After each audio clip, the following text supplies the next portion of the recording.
Welcome back to Listen to Leo. In today's video, I wanted to share some insights into my consulting practice and how I focus on using automation and AI within my own business to make everything run as smoothly and efficiently as possible. To get started, I look at two pieces of the business for areas that I can focus on. I look at where information flows and I look at how information is transformed. And so the reason that I do this is because these are the key areas that can be impacted with automation and AI. Let's walk through an example here. So, to get started, I have an initial call with the client. So, there's two pieces of information that I'm going to care about coming into this. First of all, there's the pre-call prep work. What information am I going to find out about the potential client or the client, depending on, whether this is like just a kind of small initial consultation or if it's the first engagement. So I want to be able to do research on the client, understand kind of what their business is, and just have some general idea of what's happening because I don't want to come into the call blind. And then there's the second piece of information that's going to come out of this, which is actually the call itself. And so what I want to do is I want to get as much information as possible in front of me before the call so I don't have to spend a ton of time on prep. And I want to be able to focus the call on the pieces that matter the most, right? And so to do this, I focus on a couple different things. So I look at, where this information is coming from. So that kind of defines the trigger. And where do clients come from? So they either reach out via email or they could just pay and schedule the first consultation through the website.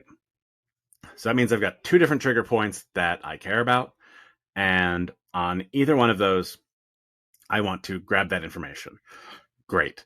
So this gives me a bit of information to work with. And I can take that email and any information provided for the meeting request and do something with that.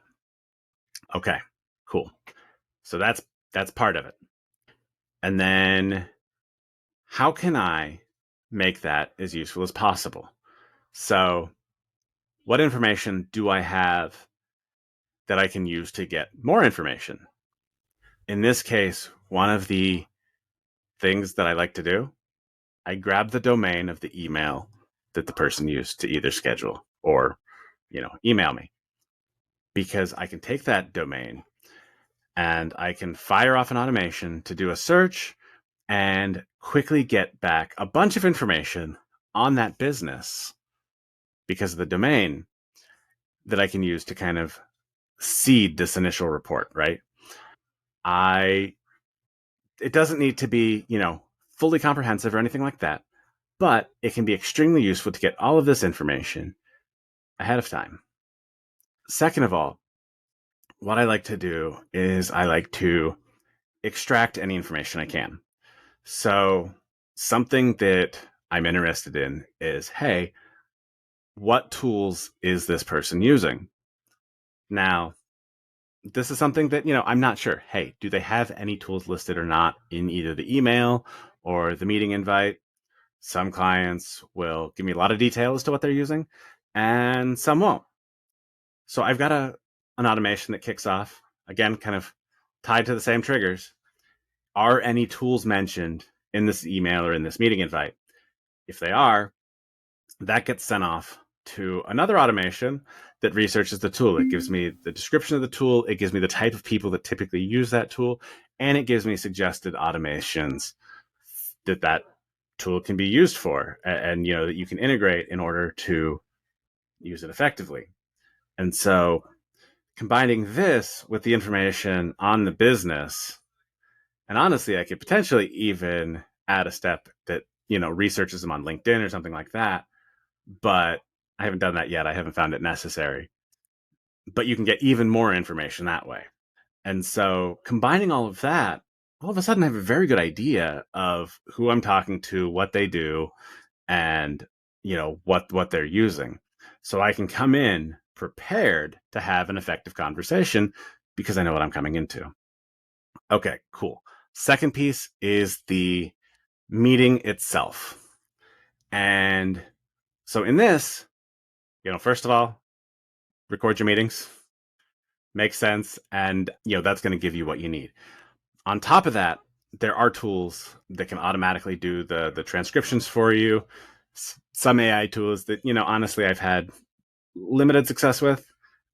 Personally, I like more control over the types of transformation and information extraction that it gives you. So I've got some kind of customized things that I use. But I like to pull out all sorts of information from that call. I want to understand what the business's biggest pain points are. So I'm talking to him. Hey, what are you having trouble with?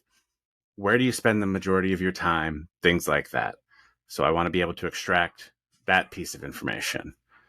I also want to be able to extract their overall flow. How does business work? What do you do day to day? What cadence are various pieces of your business on? If it's a tax business, maybe a lot of it is, kind of in that first quarter of the year and things like that, right? Business goes in cycles. Can you spread that work out? Or can you automate some of it to where it's easier to make it all work together nice and smooth?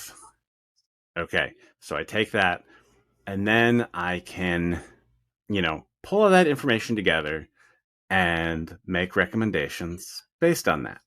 So I want to create a report. And from here, it's nice if you have kind of a standardized format that you need, because what you can do is essentially have some fields that you fill in and use AI to just generate that report. And this is going back to that idea of information transformation, right? Taking all of this information, adding just a bit more to it, and transforming that into the final deliverable for the client. And so when I talked earlier about the idea of where information flows and how it gets transformed, the reason for this is where information flows is a great place to automate, and where it's transformed is a great place to introduce AI as a way to get to that transformed information. And the thing to remember is it doesn't matter if you can't quite transform it 100%. But if you look at the manual process and you say, well, I'm doing all 100% of that, but maybe I can use AI to transform it 75% of the way there. And then all I have to do is add in just a little bit more and get it to that 100% level. You're saving 75% of your time. And so a lot of times the mistake that people make is they want to do everything in one fell swoop, and then they, ultimately can't get there. So they get discouraged, they give up on the idea, and that's, not particularly helpful. But figure out how you can get the majority of the way there. The idea here isn't to use automation to run 100% of your business. Personally, I set a goal of automating 90% of my business so that I can focus 100% of my time on the 10% that actually matters, and the 10% that moves the needle, gets results, and is the stuff that I enjoy doing. So you don't need to get everything automated. There's this fascination with the idea of passive income and businesses that run themselves. Well, that's all bullshit. None of that is true. You can't have a business that completely runs itself. But what you can have is a business that runs so efficiently, all you need to do is add a little bit of your expertise and 10x what you could do otherwise. Use your business as a machine that multiplies your input and maximizes the output. And when you can figure out where you need to put, 100% of your effort into 10% of that business to make it run as effectively as possible, all of a sudden you've got the ability to do something great. So there you have it. That's how I look at my business, and I look at using automation and AI. Wanted to give you this insight because I think it's extremely helpful to view your business this way. And from there, you can figure out the pieces and parts that you can automate and use AI to really get the maximum out of your business. Would love to know, what automations are you using? What AI are you using in your business right now? Are you using it at all? Let me know in the comments. Thanks for watching. I'll see you in the next video.